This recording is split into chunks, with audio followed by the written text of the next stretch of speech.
இந்த என்டையர் பட்ஜெட்டே ஒரு நெகட்டிவ் பட்ஜெட்டாக இருக்கு. எலெக்ஷனுக்கு ஏற்ற மாதிரி பட்ஜெட் ப்ரிப்பேர் பண்ணுறது ஒரு தப்பான செயல். ஏஷியாவிலேயே worst performing currency is rupee. 2014 இருந்து இதுவரைக்கும் 50% ரூபி வேல்யூ குறைஞ்சிருக்கு. 92 இன்னைக்கு காலையில் பார்த்தீங்கன்னா 92.26க்கு போயிடுச்சு. இந்த 92 ரூபீஸ் நீங்க குறைய குறைய குறைய குறைய குறைய நம்மளுடைய பெட்ரோல் பில் ஏறிக்கிட்டே இருக்கும். அபிஜித் பானர்ஜி என்ன சொல்றாருன்னா, இது ஒரு மிஸ்ட்ரின்ற. வெளியில நீங்க சொல்றது ஒண்ணு, உள்ள நடக்கிறது வேற. எஜுகேஷனுக்கான ஒரு இம்பார்ட்டன்ஸ் இந்த பட்ஜெட்ல எந்த அளவுக்கு கொடுக்கப்பட்டிருக்கு? இது 50,000 கோடி, 14,07,000 ஸ்கூல்ஸ். ஒரு ஸ்டூடெண்ட்டுக்கு ஒரு வருஷத்துக்கு 3,130 ரூபாய் செலவு பண்றாங்க. அதே தமிழ்நாட்டில் ஒரு வருஷத்துக்கு 75,000 செலவு பண்றாங்க. தமிழ்நாட்டுக்கு கொடுக்க வேண்டியதே கொடுக்கறது இல்லை. ஓகே, நம்மளுடைய பாதையை கற்கள் போட்டு அதை மூட நினைக்கிறது ஒரு சரியான எக்கனாமிக் டெசிஷன் கிடையாது. 0.05% of the people 70% of the எக்கானமியை அவங்க தான் கண்ட்ரோல் பண்றாங்கன்னு சொல்றாங்க. இது பணக்காரர்களுக்கான பட்ஜெட்டா, மிடில் கிளாஸுக்காக இன்கமா, ஏழைகளுக்காக பட்ஜெட்டான்னு பார்த்தோம்னா அல்ட்ரா ரிச், மிக அதிகமாக இருக்கிறவங்களுக்கு போட்டப்பட்ட பட்ஜெட். கன்சம்ஷன் கெப்பாசிட்டி மக்களுக்கிட்ட இல்லாததுனால அதை உயர்த்துறதுக்கு ஏதாவது இந்த பட்ஜெட்ல இருக்குன்னா,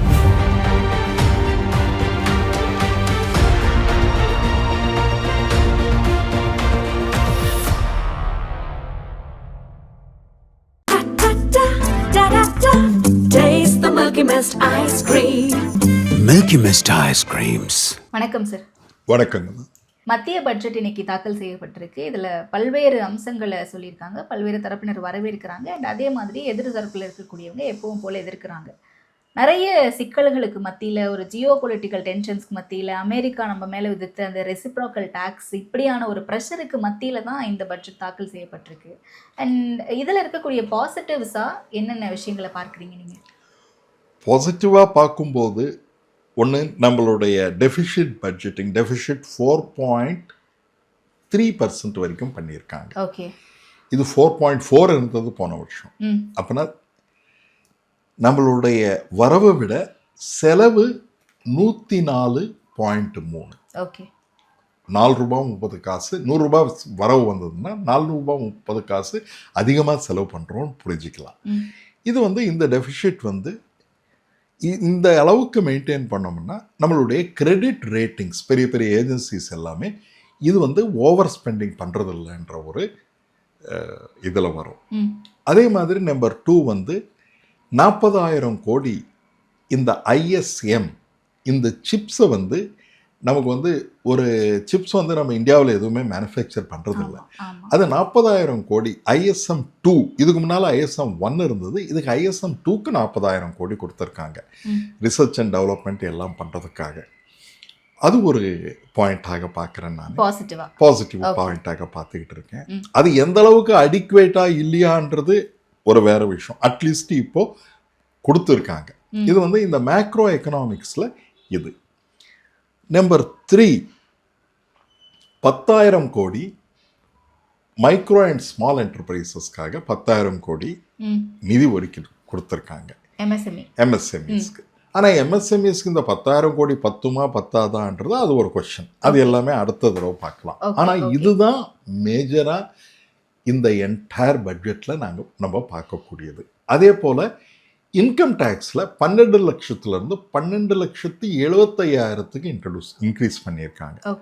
அது ஒரு சொல்பமான இன்க்ரீஸ் தான். அதனால் நிறைய இன்கம் டேக்ஸ் கம்மியாகிறதுக்கு வாய்ப்புகள் கம்மி. இப்போ இதுதான் நான் சில பாசிட்டிவ் பாயிண்ட்ஸாக பார்க்குறேன். ஓகே, சில பாசிட்டிவ் பாயிண்ட்ஸ். அப்போ நெகட்டிவ்ஸ் அப்படின்னா எதை எடுத்துக்கலாம்?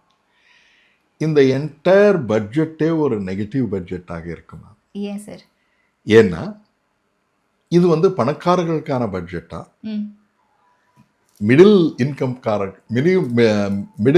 மிடில் கிளாஸுக்காக இன்கமா, ஏழைகளுக்காக பட்ஜெட்டான்னு பார்த்தோம்னா இது அல்ட்ரா ரிச் மிக அதிகமாக இருக்கிறவங்களுக்கு போட்டப்பட்ட பட்ஜெட். இன்கம் டேக்ஸ் எல்லாமே கடந்த ஆண்டு சொல்லும்போது மிடில் கிளாஸுக்கான ஒரு பட்ஜெட் அப்படின்னு பார்த்தோம்.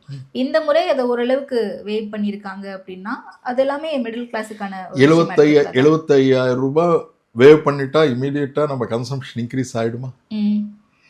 இப்போ நம்மளுடைய ஜிஎஸ்டியை குறைச்சாங்க போன தீபாவளிக்கு. ஆனா குறைச்ச அப்பதான் சேல்ஸ் ஆயிருக்கு. அடுத்த 2 வருஷத்துல சேல்ஸ் மிக கணிசமாக குறைஞ்சிடுச்சு. அதனால ஜிஎஸ்டி இன்கமும் குறைஞ்சிடுச்சு. அப்பனா என்ன அர்த்தம்? மக்களிடம் பணம் இல்லை, கன்சம்ஷன் கெப்பாசிட்டி மக்களுக்கிட்ட இல்லாததுனால அதை உயர்த்துறதுக்கு ஏதாவது இந்த பட்ஜெட்ல இருக்குன்னா பட்ஜெட்ல எந்த விதமான இதுவும் கிடையாது. இப்போ நீங்க நல்லா கேட்டீங்க. இது ரிச்சஸ்ட் 10%. இது லேட்டஸ்ட் இன்ஃபர்மேஷன் என்னன்னா, ஸ்டிக்லெட்ஸ் அவர் நோபல் பிரைஸ் வின்னர், நம்பர் 2 பிகெட்டி, இவங்க 2 பேரும் வேர்ல்ட் கிளாஸ் எக்கானமிஸ்ட். அவங்க என்ன சொல்றாங்கன்னா, இந்தியா மிக குரூஷியலான ஸ்டேஜில் இருக்கு இன்இக்வாலிட்டிஸ்ல. 10% ஆஃப் த பீப்புள் கிட்ட 58% ஆஃப் ஜிடிபி இருக்கு அப்படின்றாங்க.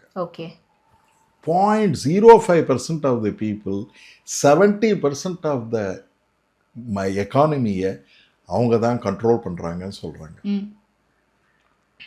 அப்போ இந்த பட்ஜெட்டு இந்த இன்இக்வாலிட்டிஸை குறைக்கிறதுக்காக ஏதாவது இருக்குன்னா எந்த விதமான அறிகுறியும் கிடையாது.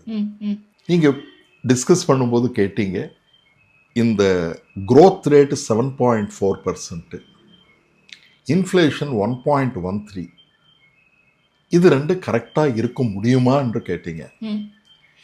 ரெண்டுமே கரெக்ட் இல்லைன்னு அரவிந்த் சுப்பிரமணியம் சார் சொல்லியிருக்கார். அரவிந்த் சுப்பிரமணியம் நம்ம இந்தியாவில் பொருளாதார ஆலோசகராக இருந்து அமெரிக்காவுக்கு போய் இப்போ ப்ரொஃபஸராக இருக்கார். அவர் ஏன் சொல்றாருன்னா, நீங்க இது இன்ஃப்ளேட் பண்ணியிருக்கீங்க, 2.5% அதிகமாக இன்ஃப்ளேட் பண்ணியிருக்கீங்க, உங்களுடைய ஆக்சுவல் growth 4% தான் அப்படின்னு சொல்றாரு. அருண்குமார் என்ற ஒரு டெல்லி ஜேஎன்யூல இருக்கிற ப்ரொஃபஸர், அவர் என்ன சொல்றாருன்னா, அவர் இன்னும் அதிகமாக போய் 1.5% தான் இருக்கு அப்படின்றார். இப்போ இந்த 1.5% எப்படி அவங்க கால்குலேட் பண்றாங்கன்னா, இப்போ இந்தியாவில் டாலர் ரேட்டோட கம்பேர் பண்ணும்போது இந்த வாரத்திலேயே உங்களுக்கு 6% குறைஞ்சிடுச்சு. 2014 இருந்து இது வரைக்கும் 50% ருப்பி வேல்யூ குறைஞ்சிருக்கு. 92, இன்னைக்கு காலையில் பார்த்தீங்கன்னா 92.26க்கு போயிடுச்சு. இப்போ growth மிக நல்லா இருக்கு, 7.4, உலகத்திலேயே இல்லாத growth நம்ம கிட்ட இருக்குன்றோம். இன்ஃப்ளேஷன் growthோட சேர்த்து நிறைய இன்ஃப்ளேஷன் இருந்தால் அதை நம்ம டிஸ்கவுண்ட் பண்ணிடலாம். இது 1.1 தான் growth அப்படின்னு இன்ஃப்ளேஷனும் சொல்கிறோம். அப்போ 6.4, இது growthலேருந்து இன்ஃப்ளேஷன் 1.1 எடுத்துட்டோம்னா 6.4 வந்திருக்கணும். வந்திருந்தால் இந்த ருப்பி ஏன் மதிப்பிழக்கு சேர்க்கணும்? இந்த 92 ருபீஸ் நீங்கள் குறைய நம்மளுடைய பெட்ரோல் பில் ஏறிக்கிட்டே இருக்கும். அதே போல் கோல்டுக்கும் நம்ம நிறைய பணம் கொடுத்து தான் வாங்குறோம். நம்ம இந்தியாவில் கோல்டு கிடையாது. இப்போ அப்படி இருக்கும்போது நீங்கள் எப்படி இந்த growth ஃபிகர்ஸை எந்த அளவுக்கு நம்பலான்றது ஒரு முக்கியமான கேள்விக்குறியாயிடுச்சு. அபிஜித் பானர்ஜி என்ன சொல்றாருன்னா, இது ஒரு மிஸ்ட்ரி என்றார். மிஸ்ட்ரி என்றால் புரியாத புதிராக இருக்கு இந்தியன் கவர்மெண்ட். இன்வெஸ்டர்ஸ்க்கு எல்லாருக்குமே இது புரியாத புதிரா இருக்கு. வெளியில நீங்க சொல்றது ஒண்ணு, உள்ள நடக்கிறது வேற. அதனால டிரான்ஸ்பரன்சி கிடையாது உங்ககிட்ட. அதனால ஃபாரின் இன்வெஸ்டர்ஸ் 2 விதத்துல நம்ம கிட்ட இருந்து பணம் எடுத்துக்கிறாங்க. ஒன்று, ஃபாரின் டைரக்ட் இன்வெஸ்ட்மெண்ட் வரதில்லை, இருந்தவங்களும் போயிட்டு இருக்காங்க. ஃபாரின் போர்ட்ஃபோலியோ இன்வெஸ்டர்ஸ்னா, சரி நம்ம இந்த ஸ்டாக் மார்க்கெட்டில் பணத்தை போட்டு அதில் ப்ராஃபிட் பண்ணலான்னு நினைக்கிறவங்க அவங்களும் எடுத்துகிட்டு போயிடறாங்க.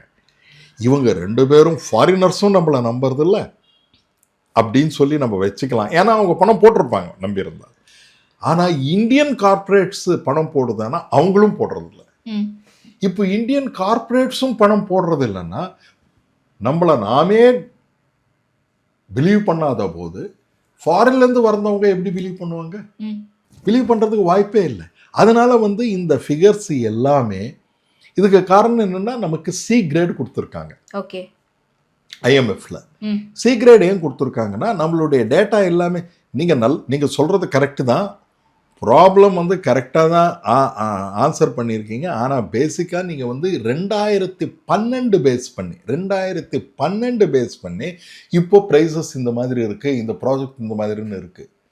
2012 நிறைய ப்ராடக்ட்ஸ் நீங்கள் யூஸே பண்ணுறது இல்லை. ஆமாம், இப்போ நிறைய ப்ராடக்ட்ஸ், டிஃப்ரெண்ட் ப்ராடக்ட்ஸ் யூஸ் பண்ணுறோம். நம்ம 2012 பேஸ் பண்ணி அதை 100 வச்சுக்கிட்டு இதில் அப்படியே கொண்டு வரோம். 2020 நம்ம வச்சோம்னா நம்மளுடைய அனாலிசிஸு 27% இன்க்ரீஸ் ஆகிருக்கு. அப்போனா இன்ஃப்ளேஷன் ரேட்டு 4% இருக்குது. இன்ஃப்ளேஷன் இல்லைன்னு நீங்களே பார்க்கலாம். நீங்கள் போனீங்கன்னா இன்ஃப்ளேஷன் இல்லாமலையா இருக்குது, விலைவாசி உயராமலே இருக்குது, உயர்ந்துக்கிட்டே இருக்குது. ஆனால் விலைவாசி உயரவில்லை, 1.1 தான் இருக்குது அப்படின்னு சொல்கிறதுல மக்களுக்கு பர்செப்ஷன், இது எல்லாமே பர்செப்ஷன் தான். இது சொன்ன உடனே மார்க்கெட் சென்டிமெண்ட், மார்க்கெட் என்னாச்சு, 400 புள்ளிகள் விழுந்தது. அதுக்கு காரணம் என்ன? அதுதான் ஒரு பரோமீட்டர். அதுதான், அதை வச்சு தான் நம்ம சொல்லுவோம் மக்கள் இந்த பிஸ்னஸ் ஹவுசஸ் எல்லாமே இதை நம்புறாங்களா இல்லையானா அவங்க நம்பிக்கை தன்மை வரலை. Okay okay. வெளிநாடுகள்ல இருந்து இங்க முதலீடுகள் அதிகமா வரணும் அப்படிங்கிறதுக்காக அதனுடைய சதவீதத்தை வந்து குறைச்சிருக்கிறது, இந்த மாதிரியான விஷயங்கள் எல்லாம் எப்படி பார்க்கலாம்? ஏன்னா ஏற்கனவே நான் கேட்ட மாதிரி அமெரிக்கா வந்து ஒரு பரஸ்பர விதியை இந்தியா மேல விதிச்சிருக்காங்க. அதனால இந்தியா கடுமையா பாதிக்கப்பட்டிருக்காங்க. லெதர் இண்டஸ்ட்ரியா இருக்கட்டும், டெக்ஸ்டைல் இண்டஸ்ட்ரியா இருக்கட்டும். இப்படிப்பட்ட ஒரு சூழலை இது எல்லாத்தையுமே சரி செய்யறதுக்கான ஒரு பட்ஜெட்டா இந்த பட்ஜெட் அமைஞ்சிருக்குன்னு பாக்குறீங்களா? இந்த பட்ஜெட் என்ன சொல்லுதுன்னா, ஆமா அது மேல எல்லாம் எங்க மேல எல்லாம் போட்டிருக்காங்க, ஆனா அது எல்லாமே நாங்க அதுலேருந்து வெளியில் வந்துட்டோம் அப்படின்னு சொல்கிறாங்க. ஓகே, ஆனால் வெளியே வந்துட்டோம். ஆக்சுவலி வெளியில் வந்துட்டோம்னா நமக்கு ஏன் இந்த நிலைமை? ஓகே, வெளியில் வரலன்றது தான். இது ஒரு சூசகமாக சொல்லியிருக்காங்க எக்கனாமிக் சர்வேல. இது எல்லாமே இருக்குது. இந்த வருஷத்தில் மிகப்பெரிய கிரைசிஸ் கூட நமக்கு வரலாம் அப்படின்னு சொல்லி ஒரு சின்ன பிரிண்ட்ல போட்டிருக்காங்க எக்கனாமிக் சர்வேல.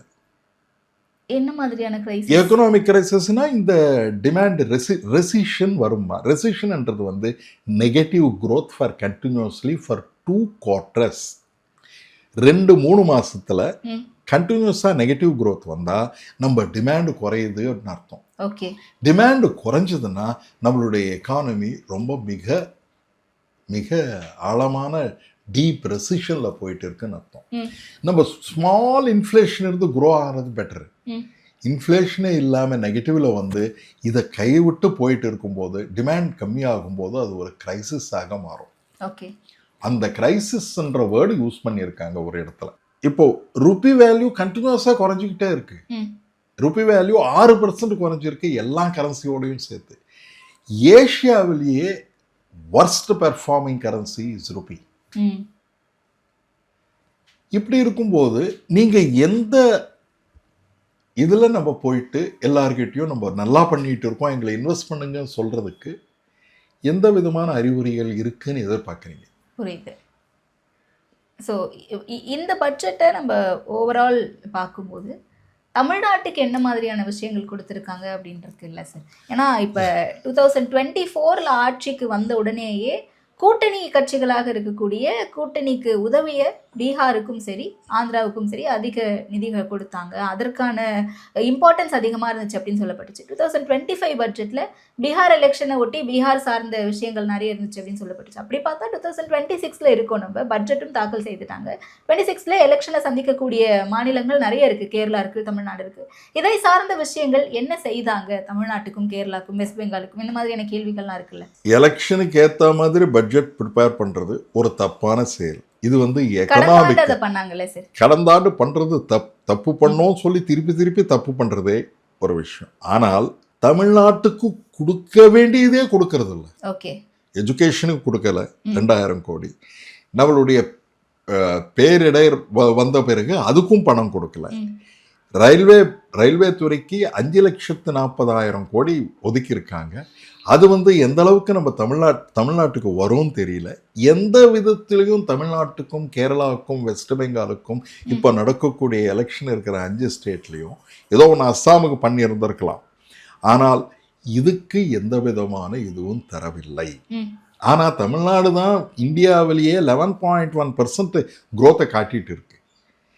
அதனால இவங்களுக்கு வேண்டிய தடக்கற்களை அகற்ற வேண்டிய இடத்தில் நம்மளுடைய பாதையை வந்து கற்கள் போட்டு அதை மூட நினைக்கிறது வந்து ஒரு சரியான ஒரு எக்கனாமிக் டெசிஷன் கிடையாது.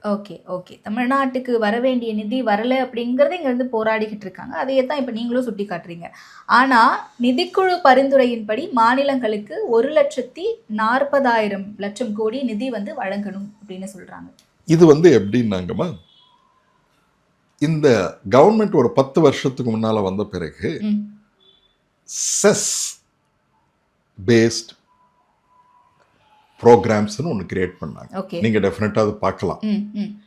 இது நிறைய பேர் பார்க்கறது இல்லை. செஸ் பேஸ்ட் பட்ஜெட்ன்றது என்னன்னா, இந்த பட்ஜெட்ல செஸ் விதிக்கிறாங்க.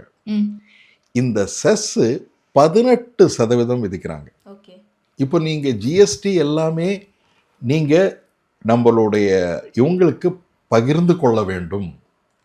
ஆனால் செஸ்ஸாக எடுத்தால் அது பகிர்ந்து கொள்ள தேவையில்லை. அப்படி இருக்கும்போது என்ன ஆகும்னா, இந்த பணத்தையே வாங்கி இது சென்ட்ரல் கவர்மெண்ட் ஸ்கீம்னு சொல்லி மாற்றி கொடுக்குறாங்க. இது எந்த அளவுக்கு நியாயம்? செஸ்ன்னு வாங்கி அவங்களுக்கு ஏற்ற மாதிரி கொடுத்துருந்தோம்னா கரெக்டாக இருக்கும். அந்த மாதிரி இல்லையே. இந்த 11 ஸ்கீம்ஸ் வந்து இந்த 6,000 கோடியில் பண்ணுறாங்க. அதில் ஒரு ஸ்கீம் வந்து ஹெல்த் ஸ்கீம். இந்த ஹெல்த் ஸ்கீம் எதுக்காக யூஸ் பண்ணுறாங்கன்னா, ஆயுஷ்மான் பாரத் அப்படின்னு சொல்லி அதுக்காக யூஸ் பண்ணுறாங்க.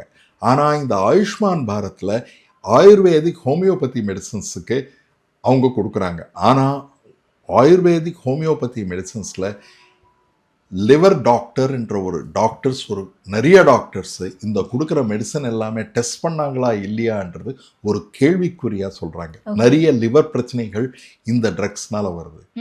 இப்போ நமக்கு வந்து இருக்கிற பிரச்சனையே இந்தியாவில் பொல்யூஷன். இந்த பொல்யூஷனில் வரக்கூடிய லைஃப் டெல்லியில் இருக்கிறவங்களுக்கு 11 வருஷம் அவங்களுடைய லைஃப் குறையுது. இருக்க லைஃப் ஸ்பேன்ல இருந்து ஒரு 11 இயர்ஸ் குறையுது. அப்போனா 71 வயசு வரைக்கும் வாழ்ற மனிதன் 60 வயசுலேயே இறந்துடுறாரு.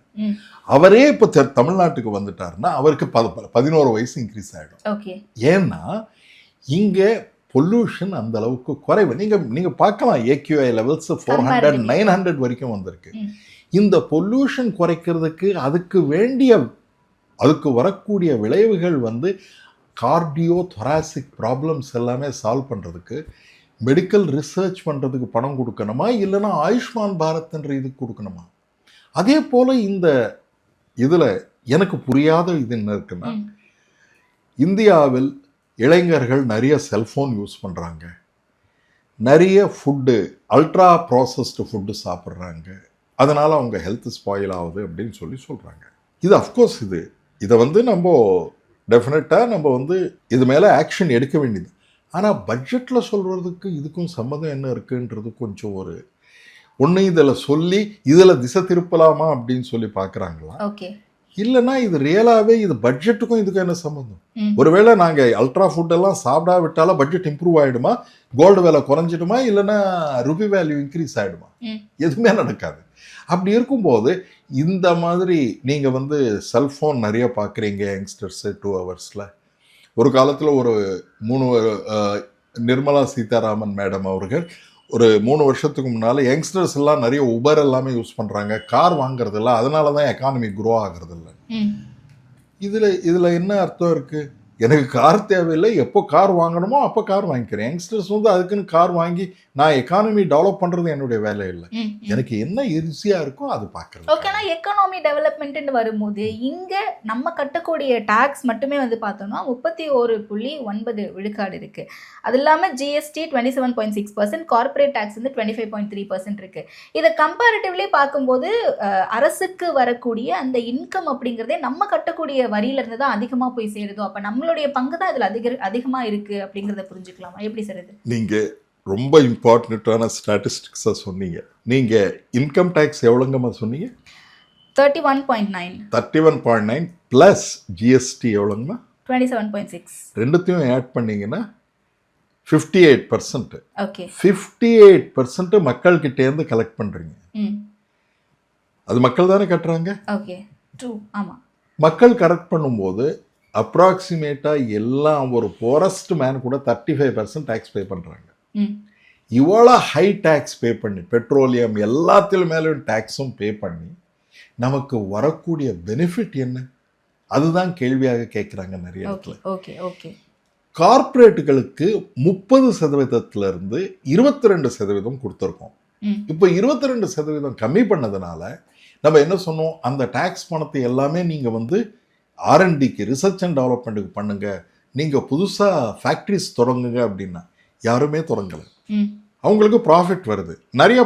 எப்போவுமே கார்ப்பரேட்டுகளுக்கு இல்லைன்னா எந்த கம்பெனிக்குமே நிறைய ப்ராஃபிட் வருதுன்னா வாங்கிக்குவாங்க. உலகத்தில் 50 வருஷமாக ரிசர்ச் பண்ணி பார்த்ததில் எந்த கார்ப்பரேட்டும் டேக்ஸ் கட்ஸ் பண்ணதுனால அவங்க இன்வெஸ்ட் பண்ணதில்லை. ம். ஆனால் அது டேக்ஸ் கட் பண்ணி அவங்களுக்கு மிக அதிகமாக ப்ராஃபிட்டை நம்ம வாரி வழங்கி அவங்க இன்வெஸ்ட்மெண்ட்டே பண்ணாத நமக்கு பார்க்கும்போது 25% தான் அவங்கக்கிட்டேருந்து டேக்ஸாக நம்ம கலெக்ட் பண்ணுறோம். ம். அப்போ பார்த்தீங்கன்னா தனி மனிதர் இன்கம் டேக்ஸ் தான் ஹையஸ்ட்டாக இருக்குது, ஜிஎஸ்டி தான் ஹையஸ்ட்டாக இருக்குது. மக்களிடம் வரி வாங்கி மக்களுக்கு திருப்பி கொடுக்கறதுல நிறைய கொஷின்ஸ் வருது. ஓகே. அப்படி திருப்பி கொடுக்கறது தான் இங்கே பிரச்சனையாக இருக்குது. அதுக்கு தான் ஒவ்வொரு மாநிலத்திலிருந்தும், அதாவது பாஜக ஆளாத மாநிலங்களில் இருக்கக்கூடிய அரசுகள் தொடர்ந்து சண்டை போட்டுட்டே இருக்காங்களா? இல்லை, பாஜக ஆளக்கூடிய மாநிலங்களில் தொடர்ந்து சண்டை ஆளாத போடுறது, மாநிலங்கள், அல்லாத மாநிலங்கள் டெஃபினட்டாக சண்டை போட்டு தான் செய்யும். தமிழ்நாடு, கேரளா, எங்கே எல்லாமே மக்கள் வந்து ரொம்ப விழிப்புணர்வோடு இருக்கிற மக்கள் இருக்கிற பிளேசஸில் தமிழ்நாடு, கேரளா, வெஸ்ட் பெங்கால் இந்த மாதிரி மாநிலங்கள் இருக்கிற மக்கள் வந்து அவங்க வந்து வேற விதமான சிந்தனைகளை போகாமல் எக்கானமியே ஃபோக்கஸ் பண்ணி டெசிஷன் எடுக்கிறதுனால அவங்க கேள்வி கேட்குறாங்க. இப்போ நான் ரீசெண்டாக ஸ்டடி பண்ணும்போது இங்கே லாரி தொழிலாளர்கள், அவங்களுக்கு லாரி உரிமையாளர்கள் அவங்க என்ன சொல்கிறாங்கன்னா 50,000 ஆகுது எங்களுக்கு 4 டயரும் மாற்றுறதுக்கு, நீங்கள் 10% வரி ஜிஎஸ்டி குறைச்சிங்க, ஆனால் ஆக்சுவலாக எங்களுக்கு வரும்போது 10%னா 5,000 குறைஞ்சிருக்கும், ஆனால் 2,200 தான் குறைஞ்சிருக்கு அப்படின்றாங்க. அது வரல. அப்பளம் இருக்கு இல்லையா, அப்பளம் என்றது 1,200 கோடி பிஸ்னஸ் தமிழ்நாட்டில். ஓகே. அதுக்கு உருது டாலர்னு சொல்லுவாங்க, உளுந்தம் பருப்பு இல்லையா, அது நம்ம இந்தியாவில் கிடையாது. ஏன்னா நிறைய ஃபார்மர்ஸ் அது பண்ணாமல் நம்ம என்ன பண்ணுறோம்னா எல்லாமே பிரேசில்லேருந்து மயன்மார்லேருந்து அடுத்த இடத்துலேருந்து நம்ம வாங்கிட்டு இருக்கோம். இது வாங்கிறது எல்லாமே ஒரே ஒரு கம்பெனி பண்ணிட்டு இருக்கு. அந்த ஒரே ஒரு கம்பெனியை நம்ம ஆதரிக்கிறதுனால இந்த ஃபார்மர்ஸுக்கு எந்த விதமான இதுவும் கொடுக்கறதில்ல. இதுலேருந்தே புரியலையா உங்களுக்கு, இது மக்களை சார்ந்ததா இல்லைன்னா அல்ட்ரா ரிச் பீப்புள் ஒரு 4-5 பேருக்காக சார்ந்த பிஸ்னஸ் பட்ஜெட்டான்றது இது ஒரு அறிகுறியாக இருக்குது. ஓகே. இப்போ நம்ம தொடர்ந்து ரிப்பீட்டடாக பேசிகிட்டு இருக்க ஒரு விஷயம் வந்து எஜுகேஷன் அண்ட் மெடிசன். நீங்கள் ஆல்ரெடி சொல்லியிருந்தீங்க எஜுகேஷனுக்கான ஒரு இம்பார்ட்டன்ஸ் இந்த பட்ஜெட்டில் எந்த அளவுக்கு கொடுக்கப்பட்டிருக்கு. அண்ட் எஜுகேஷன் பற்றி பேசணும் அப்படின்னா கண்டிப்பாக எம்ப்ளாய்மெண்ட்டும் வந்துடும். அதே மாதிரி யங்ஸ்டர்ஸ்னுடைய எம்ப்ளாய்மெண்ட், யூத் எம்ப்ளாய்மெண்ட்னுடைய விஷயம், அதுக்கான பட்ஜெட் இல்லை. எஜுகேஷன் பட்ஜெட் வந்து 0.3% தாங்கம்மா. ஓகே. 2.5% ஜிடிபியில் இருக்கணும். இப்போ இருக்கிறதுல 50,000 கோடி தான் ஸ்கூல் எஜுகேஷன் கொடுக்குறாங்க. இது 50,000 கோடி 14,07,000 ஸ்கூல்ஸ். அந்த ஸ்டூடெண்ட்ஸை எல்லாமே டிவைட் பண்ணோம்னா ஒரு ஸ்டூடெண்ட்டுக்கு ஒரு வருஷத்துக்கு 3,130 ரூபா செலவு பண்ணுறாங்க. அதே தமிழ்நாட்டில் ஒரு வருஷத்துக்கு 75,000 செலவு பண்ணுறாங்க. ஒரு ஸ்டூடெண்ட்டுக்கு ஒரு ஸ்டூடெண்ட்டுக்கு ஒரு கவர்மெண்ட் எக்ஸ்பெண்டிச்சர் ஃபுல்லாக எடுத்து +2 வரைக்கும் இருக்கிற ஸ்டூடெண்ட்ஸ் போட்டோம்னா 75,000 ரூபாய் ஸ்பெண்ட் பண்ணுறாங்க. இப்போ வந்து 3,130 ரூபாய் ஸ்பெண்ட் பண்ணி நீங்கள் எதை எதிர்பார்க்கணும்? ஏஐ வருகிறது, எல்லாமே வந்துட்டு இருக்கு. அப்படி இருக்கும்போது நீங்கள் நேஷனல் எஜுகேஷன் பாலிசியில் 2.5 இருக்கணும்னு சொன்னாங்க. 2.5 இல்லை. ஆனால் நேஷனல் எஜுகேஷன் பாலிசியில் இருக்கிற சில லாங்குவேஜை வச்சுக்கிட்டு தமிழ்நாட்டுக்கு பணம் கொடுக்காம இருக்கீங்க. நேஷனல் எஜுகேஷன் பாலிசியில் 2.5 ஜிடிபி கொடுக்கணும்னு சொல்லியிருக்காங்க. அதை ஏன் கொடுக்கல? நீங்கள் அது கொடுத்துருந்தா ப்ராபபிளி இங்கே கூட பண்ணியிருக்கலாம். ஆனால் வந்து ஏதோ ஒரு சின்ன காரணத்தை காட்டி தமிழ்நாட்டுக்கு பணம் கொடுக்காம இருக்கிறது. ஆனால் நேஷனல் எஜுகேஷன் பாலிசியை கரெக்டாக 2.5% நீங்கள் கொடுக்கணும்னு சொல்லி இருக்கிறத ஏன் அதை ஃபாலோ பண்ணலை? இது ஒரு கேள்விக்குறியாக தான் இருக்குது. எஜுகேஷன், ஜாப்ஸ் பார்த்தீங்கன்னா வரக்கூடிய ஜாப்ஸ் எல்லாமே என்ன விதமான ஜாப்ஸ் வருது? எல்லாமே gig employees jobs. Gig employees on an average ஒரு நாளைக்கு 250 கிலோமீட்டர் டு 450 கிலோமீட்டர்ஸ் ட்ராவல் பண்ணுறாங்க in order to earn per month a salary of 15,000 to 20,000. யோசித்து பாருங்க, ஒரு நாளைக்கு 250 450 கிலோமீட்டருக்கு ட்ராவல் பண்ணாங்கன்னா அவருடைய ஹெல்த் 5 வருஷத்தில் எப்படி இருக்கும்? 10 நிமிஷத்தில் கொண்டு போய் கொடுக்கணும்னா எத்தனை டிராஃபிக் இதில் வயலேஷன்ஸ் பண்ணணும், எத்தனை ஆக்சிடென்ட்ஸ் நடக்கும்? இதில் பொரஸ்ட் ஆஃப் த பூரை படிக்கிற இளைஞர்களை நம்ம எக்ஸ்ப்ளாய்ட் பண்ணுறோம். இன்னைக்கு நீங்கள் பார்த்தீங்கன்னா மெனி ஆஃப் தெம், நானே ஒரு ரிசர்ச் எடுத்திருக்கேன். 50% ஆஃப் இந்த டெலிவரியில் இருக்கிறவங்க post graduates. At least 3% are doctors. காலையில் ப்ராக்டிஸ் பண்ணிட்டு சாயங்காலம் டெலிவரி பாயாக ஒர்க் பண்ணுறாரு. இது நம்ம நாட்டுக்கு, அவர் வந்து ஒரு டாக்டர், ஒரு உடம்பு சரியில்லாதவனுக்கு ட்ரீட் பண்ண வேண்டியதை விட்டுட்டு இந்த டெலிவரி வேலைக்கு பண்ணிட்டு இருக்கிறது நமக்கே மிக சங்கடமாக இருக்கிறது. இல்ல ஆக்சுவலி இது ஷாக்கிங்கா இருக்கு. டாக்டர்ஸ் டெலிவரி வேலை. ஆமாங்கம்மா, நீங்க எல்லாமே வேலை தான். பட் ஆனா அந்த ப்ரொஃபஷன் அப்படிங்கிறது கொஞ்சம் நம்ம உயிரை காப்பாற்றக்கூடிய ஒரு ப்ரொஃபஷன் ரொம்ப மதிக்கணும். நீங்க சொல்றது கரெக்ட். எல்லாமே வேலை தான், அது தப்பே கிடையாது. ஒரு டாக்டர் வந்து டெலிவரி ஒர்க் பண்றது. ஆனா அந்த வேலை பண்ணாம ஒருத்தருடைய உயிரை காப்பாத்தினாருன்னு நினைச்சிங்க, எது ரொம்ப முக்கியம்? அவர் படிப்பு கொடுத்து இவ்வளவு நம்ம இன்வெஸ்ட் பண்ணி பண்ணவர், இவர் வந்து வெறும் டெலிவரி பாயா பண்ணும்போது எந்த அளவுக்கு லாஸா வருது? தெலங்கானாவில் ரிசர்ச்சே பண்ணியிருக்காங்க. மார்னிங் இன்ஜினியரிங் காலேஜில் டீச் பண்ணுறாங்க, மத்தியானம் எல்லாமே எம்இ, எம்டெக், பிஹெச்டி. இவங்க எல்லாருமே சாயங்காலம் ஆன உடனே வண்டி எடுத்து கிளம்புறாங்க. நீங்கள் எஜுகேஷன் இம்ப்ரூவ் ஆகி எஜுகேஷன் வந்து மிக இப்போ அமெரிக்காவில் 500 பில்லியன் பாதி ட்ரில்லியன் செலவு பண்ணுறாங்க ஏஐக்காக. இங்கே சைனாவில் இனிமேல் சொல்லவே தேவையில்லை, $100 பில்லியன் செலவு பண்ணுறாங்க. நம்ம இந்தியாவில் $4.8 பில்லியன் தான் செலவு பண்ணுறோம் ஏஐக்காக. அதுவும் சரியான சமயத்துக்கு வரதில்லை. இப்படி இருக்கும்போது நீங்கள் எந்த அளவில் விசிஷ்ட் பாரத் அப்படின்னு சொல்கிறோம், ரொம்ப நல்லது. விசிஷ்ட் பாரத் பண்ணுறது ரொம்ப நல்லது. Viksit Bharat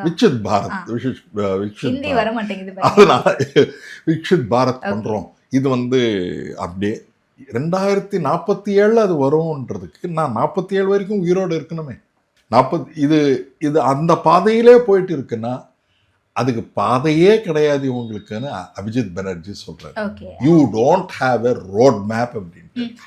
but at the same time எம்ப்ளாய்மெண்ட்டை நாங்கள் அதிகப்படுத்தணும் அப்படின்றதுக்காகவோ இல்லை விமன் எம்பவர்மெண்ட் அதிகமாக்கணும், பெண்கள் அதிகமாக வேலைக்கு போகிறாங்க, அவங்க படிக்கிறாங்க அப்படின்றதுக்காகவே மாவட்டந்தோறும் ஒவ்வொரு ஹாஸ்டல் நாங்கள் வந்து அமைக்கப்படும் அப்படின்னு சொல்கிறது, இது எல்லாமே அவங்கள ஊக்குவிக்கிறதுக்கான ஒரு விஷயம் தானே சார்?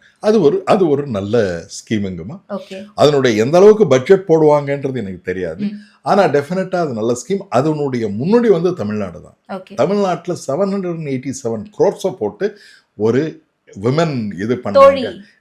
அதில் வந்து அது பண்ணும்போது பக்கத்துலேயே பெரிய ஃபின்டெக் கம்பெனியை கொண்டு வந்ததுனால நடக்கிற தூரத்துலேயே இருக்குது. அவங்க மோர் கான்சன்ட்ரேட்டடாக ஒர்க் பண்ணுறதுனால டோட்டலாக எஃபெக்டிவாக அந்த மாடல் நடந்திருக்கு. அதனால் இது பண்ணுறதுனால சேஃப்டி பிரச்சனைகள் இல்லை, ப்ளஸ்ஸு ஒர்க் ஃபோக்கஸ் நல்லா இருக்குது.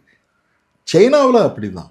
சைனாவில் வந்து எல்லா ஃபேக்ட்ரி பக்கத்துலையுமே பெரிய மென் அண்ட் உமனுக்கு 2 பேருக்குமே செப்பரேட்டாக இருக்கும். அதனால எல்லாரும் போய் ஒர்க் பண்ணிவிடுவாங்க. அதனால தான் அங்கே வந்து 9 to 9 காலையில் 9லேருந்து ராத்திரி 9 வரைக்கும் ஒர்க் பண்ணுவாங்க.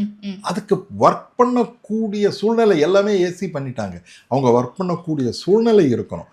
இங்கே வந்து ஒர்க் பண்ண நடக்கிற ஈகோ சிஸ்டமை கிரியேட் பண்ணதுனால தமிழ்நாட்டில் ரொம்ப நல்லா இருக்கு. எல்லாமே ஏசி, எல்லாமே நாலேஜ் ஒர்க்கு. அப்படி இருக்கும்போது டெஃபினட்டாக பெட்டராக தான் இருக்கும். ஓகே. ஸோ இப்போ இந்த பட்ஜெட்ல இருந்து ஓவராலா என்ன விஷயத்தை வந்து நம்ம எடுத்துக்கலாம் நினைக்கிறீங்க சார்? இந்த பட்ஜெட்ல இருந்து ஓவராலாக எந்த விஷயம் எடுத்துக்கலாம்னா, இதே நிலைமை கண்டினியூ ஆகிட்டே இருக்கும். ஓகே. பணக்காரர்கள் ஆகிட்டு தான் இருப்பாங்க. பேங்கிங் செக்டார் ஒரு ரிஃபார்ம்ஸை கொண்டு வரோம்னு சொல்லியிருக்காங்க. பேங்கிங் செக்டார் ரிஃபார்ம்ஸ்னா என்னன்னா, பேங்கிங் செக்டாரை 4 பேங்காக பண்ணிட்டாங்கன்னா 2020 இருந்து இனி வரைக்கும் 1 லட்சம் பேங்க் பிரான்ச்சஸை க்ளோஸ் பண்ணியிருக்காங்க. ஓகே. 1 லட்சம் பேங்க்ஸ். நம்ம இந்தியா வந்து ஒரு டைவர்சிஃபைடு கண்ட்ரி. இப்போ வந்து எல்லாருமே ஒரே மாதிரி இருக்க மாட்டாங்க. பஞ்சாப்ல இருக்கிற ஆண்டர்பிரனர் வேற விதமாக திங்க் பண்ணுவாங்க. தமிழ்நாட்டில் இருக்கிற ஆண்டர்பிரனர் வேற விதமாக இருப்பாங்க. அதனால வந்து நீங்கள் இங்கே இருக்கிற ஒரு பிரான்ச்சில் இருக்கிற ஒரு ஸ்மால் பிரான்ச் இருக்கிற இதில் அங்கே இருக்கிற மேனேஜருக்கு அந்த லோக்கல் நாலேஜ் தெரியும். இவங்களுக்கு பணம் கொடுத்தால் திரும்பி வருமா வராதான்னு தெரியும். அதை எல்லாமே க்ளோஸ் பண்ணி நீங்கள் எல்லாருக்கும் ஒரே விதமான பேலன்ஸ் ஷீட் நீங்கள் கொடுத்துட்டீங்கன்னா உங்களுக்கு லோன் கொடுத்துட்றோன்னு சொல்கிறது வந்து கொடுப்பாங்களா இல்லையான்னு தெரியாது. ஓகே. அதனால ஸ்மால் அண்ட் மீடியம் என்டர்பிரைசஸ் தான் இன்வெஸ்ட் பண்ணுறாங்க. நீங்கள் பெரியவங்க இன்வெஸ்ட் பண்ணுறதில்ல, பெரிய கம்பெனி இன்வெஸ்ட் பண்ணுறதில்ல, எம்என்சி இன்வெஸ்ட் பண்ணுறதில்ல, யாருமே இன்வெஸ்ட் பண்ணுறதில்ல. ஸ்மால் அண்ட் மீடியம் என்டர்பிரைசஸ் தான் இன்வெஸ்ட் பண்ணிட்டு இருக்காங்க. அவங்க இன்வெஸ்ட் பண்ணுறதும் இந்த பேங்க்ஸை இந்த மாதிரி பண்ண பிறகு அதுவும் கையை விட்டு போயிடுறது. இப்போ எதை வைத்து இதை ஒரு மக்களுடைய தரம் உயரும் என்று எதிர்பார்க்க முடியும். ஓகே. ஒரு ரூரல்ல இருக்கிற ஒரு பர்சன் ஒரு மாசத்துக்கு 3,997 ரூபாய் 3,997 rupees தான் ஸ்பெண்ட் பண்றாங்க அவங்களுடைய டே டு டே எக்ஸ்பெண்டிச்சருக்கு ஒரு மாசத்துக்கு. சிட்டியில் இருக்கிறவங்க 6,000 தான் ஸ்பெண்ட் பண்றாங்க. நம்மளுடைய per capita income $2,500 per year. இதுதான் சராசரி இந்தியரின் வாழ்க்கை. ஓகே. இதுல நம்ம எந்த அளவுக்கு இந்த இன்கம் டபுள் பண்றதுக்கு எந்த விதமான செயல்கள் இருக்கானா இல்லை. அதே போல அக்ரிகல்ச்சர் இருக்கிற பட்ஜெட்டும் இப்போ 3% ஆக்கிட்டாங்க. 3.84% அக்ரிகல்ச்சருக்கு வந்து 3% ஆக்கிட்டாங்க. இப்போ எகெயின் அடிமேல அடி விழுந்துட்டே இருக்கு. அதே மாதிரி பார்த்தீங்கன்னா 906 ஸ்கீம்ஸ் கொண்டு வந்திருக்காங்க. அதில் 71.9 வச்சுங்க, 72 ஸ்கீம்ஸ் பாதியிலே நிற்குது. 72%. ஓகே. கரெக்டாக கேட்டீங்க. 906 ஸ்கீம்ஸ்ல 72% நிறைவேற்றப்படாம இருக்கு. அது காரணம் என்னன்னா, ஒன்று பணம் இல்லாமல் நிறைவேற்றப்படுறது ஒன்று. நம்பர் 2, இப்போ வந்து ஸ்டார்ட் அப் ஈகோ சிஸ்டம்க்கு ஒரு 10,000 கொடுக்குறேன்னு சொன்னாங்க. அதில் நிதியே ஒதுக்கவில்லை. பீகாருக்கு மட்டும் கொடுத்தாங்கன்னு நினைக்கிறேன். அதுவும் வேற பேர்ல கொடுக்குறாங்க. இது நமக்கு எலெக்ஷனுக்கு எது உதவாகுமோ அது கொடுக்கறது மாதிரி இல்லாமல் இது வந்து அது ஒன்று. ஒருவேளை கொடுத்தாலும் கைட்லைன்ஸ் இல்லை யாருக்கு போய் சேரணும்னு சொல்லி. இந்த ஸ்கில் இந்தியான்ற ஒரு ஸ்கீம் இருந்தது. அந்த ஸ்கில் இந்தியா நிறைய என்ஜிஓஸ் ஸ்மால் பீப்புளுக்கு நிறைய பேருக்கு ஸ்கில் இந்தியா இருந்தது. எத்தனை பேருக்கு அவங்க ஸ்கில்லை கற்றுக் கொடுத்தாங்கன்னா ஆல்மோஸ்ட் நில். யாருக்குமே போய் அங்கே சேர்றது, ஒரு நாள் அந்த ஃபோட்டோகிராஃப் எடுத்து அவங்க போய் கொடுத்து பணம் வாங்கிக்கிறது, அடுத்த நாள் அவங்களுக்கு சர்டிஃபிகேட் கொடுத்து அனுப்பிச்சிடுறது. அதனால சர்டிஃபிகேட் அந்த ஸ்கில் இந்தியா ஸ்கீம் சிஏஜியே சொல்லியிருக்காங்க இது போய் சேரலைன்னு சொல்லி. அப்போ அதுவும் போய் சேரலை. இந்த மாதிரி ஸ்கீம்ஸ் எல்லாமே நீங்கள் நினச்சி பார்த்துருப்பீங்க. இதுக்கு முன்னால் நிறைய இது ஸ்மார்ட் சிட்டிஸ்ன்னு சொல்லி. இப்போ ஸ்மார்ட் சிட்டிஸ் பற்றி பேசுகிறதே இல்லை. ஸ்மார்ட் சிட்டிஸு இப்போ சிட்டிஸ் எல்லாம் டெவலப் பண்ணணும்னு சொல்கிறாங்க. எங்கே சிட்டிஸ் எல்லாம் டெவலப் பண்ண போகிறீங்க? சிட்டிஸ் எல்லாம் இப்போ திருப்பிட்டு சிட்டிஸ் எல்லாம் டெவலப் பண்ணணும். ஏன்னா சிட்டிஸ் தான் காம்படிஷனில் இருக்குது. இப்போ இதில் கிடையாது, நாடுகள் காம்படிஷன் கிடையாது. அது தமிழ்நாட்டில் ஆல்ரெடி பண்ணிட்டு இருக்காங்க. தமிழ்நாடு காஸ்மோபாலிட்டனாக இருக்குது. எல்லாருமே வர சொன்னால் தமிழ்நாடு காஸ்மோபாலிட்டன் தான். இங்கே ஜெர்மன்ஸ் இருக்காங்க, ஜாப்பனீஸ் இருக்காங்க, கொரியன்ஸ் இருக்காங்க, அமெரிக்கன்ஸ் இருக்காங்க, எல்லாரும் இருக்காங்க. இந்த மாதிரி காஸ்மோபாலிட்டன் இருக்கிற ஸ்டேட்டை நம்ம வந்து உயர்த்தி காட்டணும். இப்போ அது பண்ணுறதில்ல. இது பார்த்தீங்கன்னா இந்த மாதிரி நிறைய ஸ்கீம்ஸு டிஜிட்டல் எஜுகேஷன் இம்ப்ரூவ் பண்ணுறோம். டிஜிட்டல் எஜுகேஷன் இம்ப்ரூவ் பண்ணுறதுக்கு என்ன பண்ணியிருக்கோம்? அதுக்கு 78,000 ரூபாய் செஸ் ஃபீஸில் வாங்கியிருக்கோம். ஆனால் டிஜிட்டல் எஜுகேஷனை இம்ப்ரூவ் பண்ணுறதுக்கு எந்த விதமான முயற்சிகள் எடுத்திருக்காங்க? எத்தனை பேர் பயனடைஞ்சிருக்காங்க? அவுட்கம் பேஸ்ட் எவ்வளோ பேர் பயனளிச்சிருக்காங்க, எப்படி இருக்குன்னு சொல்றதுக்கு எந்த விதமான அறிகுறியும் இந்த பட்ஜெட்ல கிடையாது. ஓகே. தமிழ்நாடு பார்த்தோம்னா இது வந்து அவுட்கம் பேஸ்ட், இதுதான் அவுட்கம், இதுதான் நடந்திருக்கு, இத்தனை பேர் உமன் எம்ப்ளாய் இருக்காங்க, இத்தனை பேர் போயிருக்காங்க, இத்தனை பேர் பஸ்ல போயிருக்காங்க, இத்தனை பேர் ட்ரீட்மெண்ட் வாங்கியிருக்காங்கன்னு சொல்லக்கூடிய அளவுக்கு இந்த பட்ஜெட்ல எதுவுமே இல்லை. Okay okay. ஸோ ஓவராலாக நிறைய விஷயங்கள் சொன்னீங்க. இந்த பட்ஜெட்லேருந்து தமிழ்நாடு எந்த அளவுக்கு பயனடைஞ்சிருக்கும் அப்படிங்கிறது ஒரு கேள்விக்குறியாக தான் இருக்குது அப்படிங்கிறதையும் சொன்னீங்க. ஸோ தேர்தல் வேற வரப்போகுது, இது எந்த மாதிரி எதிரொலிக்குது அப்படிங்கிறத பொறுத்திருந்து பார்ப்போம். தெளிவான விளக்கங்களுக்கு நன்றி சார். வணக்கங்கம்மா, தேங்க்யூ.